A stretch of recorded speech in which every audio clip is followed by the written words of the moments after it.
Marble Hornets is was the original like Slenderman YouTube series. Like basically whenever, like, if you don't know a whole lot about Slenderman lore, like this will sound like gibberish to you, but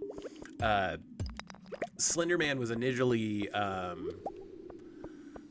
originally entered into and based off of like images that a guy named Victor Surge did on the Something Awful forums, like in 2009.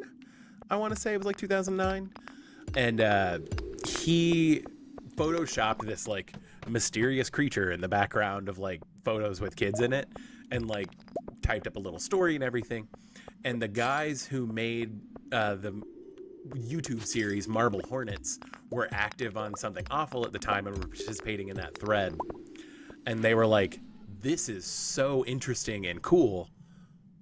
Let's mock up videos about it. So they had like video versions of like Slenderman stuff pretty quickly after the fact.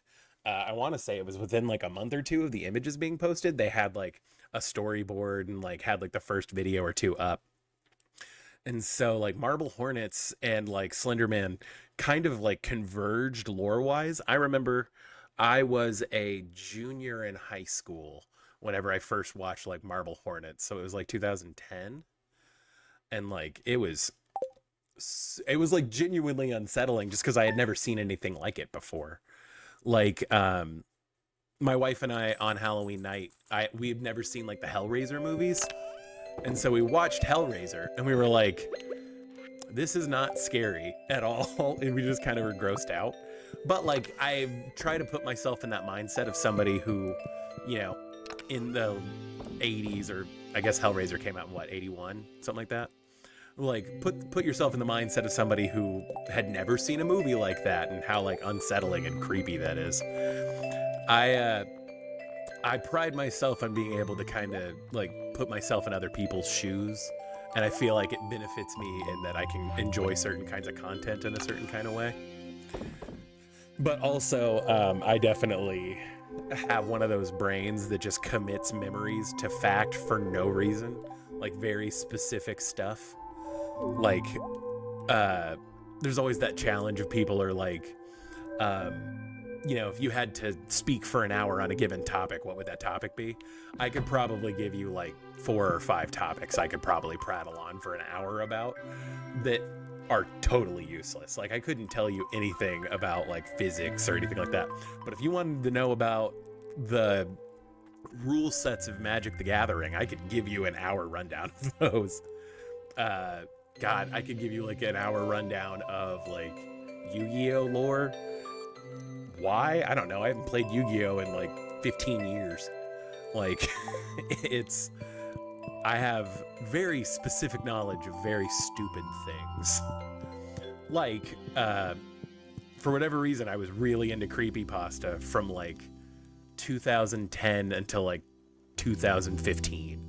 So like that 5 years of creepypasta, I'm super knowledgeable about. I can't remember which YouTuber it was, but they were doing like a trivia or something about creepypasta, and I knew like most of them, and I was like, wow, okay. I do remember, honestly, my like favorite like of those stories was smiledog.jpg. If you've never read it, you can find tons of videos of people reading like that kind of thing out on YouTube, and like genuinely gave me nightmares. Like, and I haven't like had nightmares from a movie or anything like that since I was probably in middle school, and like that story gave me nightmares, and I was like, damn, all right, like this is actually pretty cool. And then I looked at other like famous creepypastas and was like, maybe not. Like, God, if I had to read another Jeff the Killer clone, I'm gonna lose my mind. Okay, we need 4 things.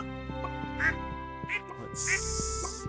Pet all the chimkins and the ducky and the one rabbit I have. Okay. And yes, I do have to speak in that baby voice every time I pet an animal. including my own dogs. You know, it's definitely kind of cemented into that like mid to late thousands era internet. I know that there's still like a big like creepypasta community, like the creepypasta wiki still like super active, and like, but I just feel like horror is in a really weird place right now in general, and so like there's so many like good movies and stuff like that out that like you don't necessarily need to go to the internet to get like your extra fix and that kind of thing. And again, creepypasta definitely got kind of like a bad rap. I mean, the documentary that was on HBO about those two girls who like stabbed that other girl in the woods in Wisconsin over like Slenderman definitely kind of gave creepypasta a rap it didn't deserve in a lot of ways. So I mean, I feel like it definitely had its time in the limelight and then kind of petered back out.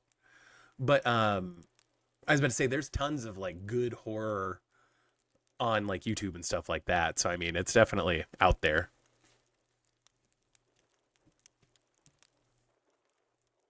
Yeah, actually, there are a lot of like YouTubers that just do like readings of creepypasta and they're like super good.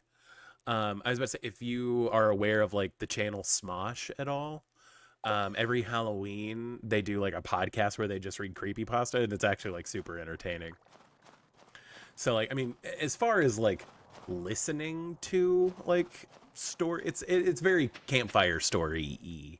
So like there's kind of that suspension of disbelief. So I guess there is benefit in just being like, oh, this is goofy. I don't have to take it terribly seriously. But like again, I know that I'm definitely the kind of person that's like, oh, I really want horror content. I really want to go watch something that will scare me. My brain doesn't go to creepypasta anymore, and I think that's kind of normal.